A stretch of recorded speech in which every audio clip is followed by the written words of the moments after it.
आशुतोष, आप देख रहे हैं टेलीकास्ट न्यूज। इस वक्त हमारे साथ बातचीत के लिए मोहम्मद रियाज मौजूद हैं, जो कि एक सामाजिक कार्यकर्ता है। बिहार में सत्ता परिवर्तन हो चला है। नीतीश कुमार फिर 9वीं बार मुख्यमंत्री का शपथ लेने जा रहे हैं। अब वो एनडीए का हिस्सा हो गए हैं। तो आइए हम एक मशहूर समाज सेवी मोहम्मद रियाज, जो बहुत ही अच्छे राजनीतिक विश्लेषक हैं, उनसे हम बात करते हैं। मोहम्मद रियाज जी, एक बार फिर नीतीश कुमार ने पलटी मार ली, जिसकी कयास लगाए जा रहे थे, संभावना प्रबल थी। और जिस तरीके से आज का जो ये घटनाक्रम हुआ है, तो अब आप जो जदयू का एक भविष्य है आने वाली राजनीति में, उसे आप किस रूप में देखते हैं? देखिए, आज के शपथ ग्रहण समारोह के बाद एक ही बात सामने आ रही है कि नीतीश कुमार मोहरा हैं और नरेंद्र मोदी चेहरा हैं।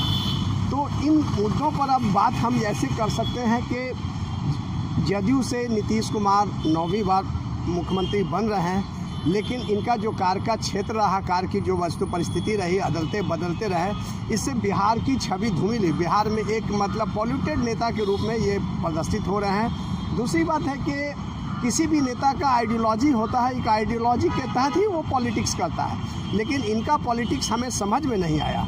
हम समझ रहे हैं कि इसके पहले आप बीजेपी में थे, बीजेपी में आपको पीड़ा हुई, आपको हाशिए पे लाने का क्या काम किया गया, तो आप वहाँ से छोड़ करके राजद के साथ चले आए।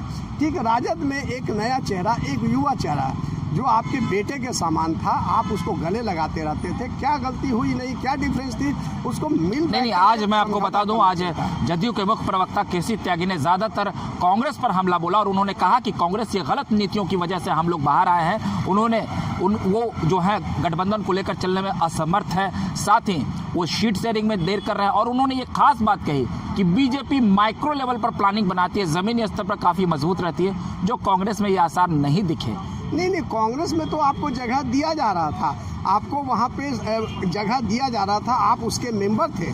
कुछ कमी बेसी थी, वो तो जिम्मेवारी आप ना तय कीजिएगा, आप कैसे सुधारिएगा। सिर्फ किसी तरह का आरोप प्रत्यारोप लगा करके स्थान छोड़ के भाग जाना, ये कमजोर नेतृत्व का नहीं। तो जदयू तो लंबे समय से कह रही थी ना कि नीतीश कुमार को आप संयोजक बनाइए, खुलकर मांग कर रहे थे। नहीं, नीतीश कुमार को क्यों बनाया जाएगा? आज देश के अंदर जो डेमोक्रेटिक स्थिति बनी हुई है, जो डेमोक्रेटिक स्थिति है, हमको देश को वैसे सांप्रदायिक माहौल से बाहर लाना था। सबसे बड़ी जिम्मेवारी थी। जो कर्पूरी के अनुयायी हैं, जो और दूसरे सेकुलर भारत के लोग हैं, सेकुलर थिंक के लोग हैं, उनको इस दलदल से बाहर निकालना था। ऐसे में हम देश के सामने किसी भी तरह का शर्त और समझौता नहीं रखते। हमारा एक ही लक्ष्य है, भारत को एक ऐसा स्वच्छ छवि हो, सेकुलर भारत का निर्माण करना। तो उस भारत के निर्माण में हम सबको तो कुर्बानी देनी। तो ऐसे में ममता बनर्जी ने क्यों छोड़ दिया? हाँ, ममता बनर्जी से भी हमारा ये है कि ममता बनर्जी को भी सोचना होगा।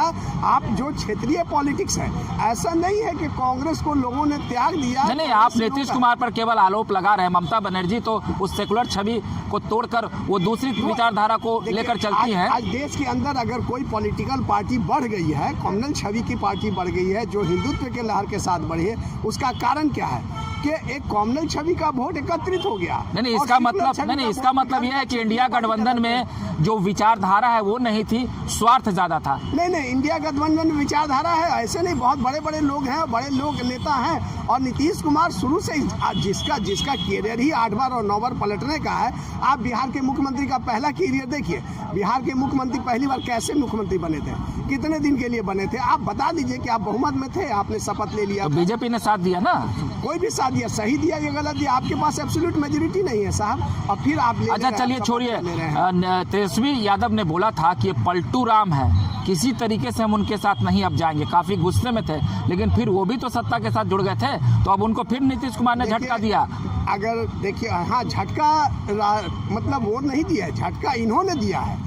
ऐसा नहीं है कि उसको झटका दिया। पिछली बार जो नहीं, मैं वही कह रहा हूँ, जदयू ने झटका फिर राजद को दिया। जदयू ने झटका दिया। जदयू को अगर बहुत ज्यादा पीड़ा थी तो पहली बार आप जब ने बीजेपी को छोड़ा, राजद को छोड़ देते और पुनः अपना जनादेश लेते, आ जाते चुनाव मैदान में, भंग कर दे विधानसभा। अच्छा, चलिए ये बता दीजिए कि आप बीजेपी के साथ रह के क्या बनेगा? आप मोहरा बन गए ना। बिहार की तमाम पॉलिटिकल पार्टी के साथ आपका दरवाजा बंद हो चुका। अब जैसे कहेगी, अब बीजेपी आपको ब्लैकमेल करेगी, आपको सही औकात अब पता चलेगा कि बीजेपी के से जाने के बाद सिर्फ आप मोहरा होइएगा और सारा चेहरा नरेंद्र मोदी होंगे। वहाँ से जो आदेश होगा आपको पालन करना। तो ऐसे घुटन की राजनीति करना और बिहार को संकट में लेकिन डालना, आज नीतीश ये कुमार अपने तो खुद स्वार्थ का है। नीतीश कुमार मुस्कुराते हुए आज उन्होंने कहा है कि हम राजद के साथ घुटन महसूस कर रहे थे। नहीं, वो बाहरी मुस्कुराहट था, अंदर से तो वो चलिए एक आखिरी सवाल, बिहार में जो अल्पसंख्यक समुदाय है वो किसके साथ खड़ा है? बिहार में अल्पसंख्यक उसी के साथ खड़ा होगा, चाहे वो कांग्रेस हो चाहे राजद हो, जो बीजेपी के अगेंस्ट होगा, बीजेपी के विपरीत धारा में हो, कि बीजेपी को मुसलमान कभी वोट नहीं देने जा रही। तो राष्ट्रपति तो बीजेपी नहीं बनाया ना अब्दुल कलाम आजाद को? राष्ट्रपति बनाया ना, तो राष्ट्रपति एक ऐसे छवि थे, भारत को कुछ उन्होंने दिया था, मिसाइल मैन कहिए या फिर देश के जो एटॉमिक एनर्जी की ताकत जो दिया गया था उसको एक भंजाया गया। आपने हाल में देखा कि हमारी राष्ट्रपति महोदय जो है उन्होंने उनको ना तो मंदिर के में पूजा में बुलाया गया और न राष्ट्रपति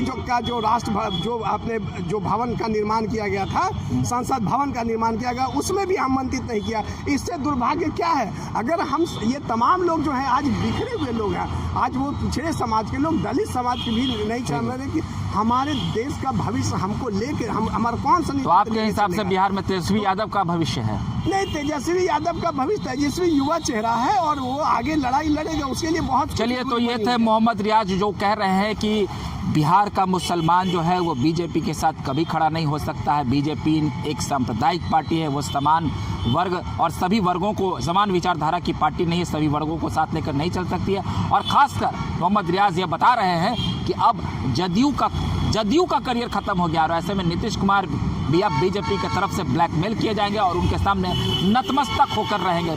आपको हमारे वीडियो अच्छा लगा हो तो आप कृपया कर हमारे वीडियो को थोड़ा प्यार दे दें। अगली बार हम फिर नए वीडियो के साथ हाजिर रहेंगे, तब तक के लिए आप हमें इजाज़त दीजिए। बहुत बहुत धन्यवाद।